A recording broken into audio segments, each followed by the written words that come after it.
الكاف تتخذ قرارا مفاجئ يخلط حسابات بالماضي والمنتخب الوطني الجزائري. لنتابع التفاصيل.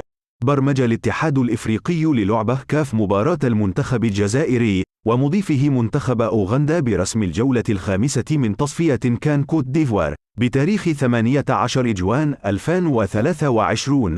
وتلعب مباراة الجزائر ومضيفتها أوغندا في تمام الساعة 4 مساء على أرضية ميدان ملعب جابوما بالكاميرون حسب مراسلة الهيئة القارية للاتحادات المحلية المعنية.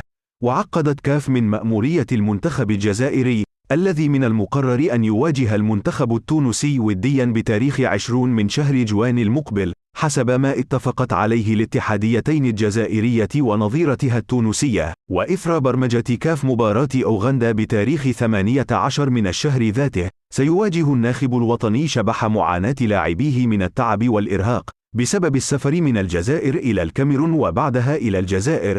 وفي حال لم تغير كاف موعد مباراة أوغندا، سيضطر بالماضي لقيادة لاعبيه في مواجهتين خلال 48 ساعة، وهو أمر شاق بالنسبة للاعبين خاصة في ظل طول مسافة السفر بين الجزائر والكاميرون.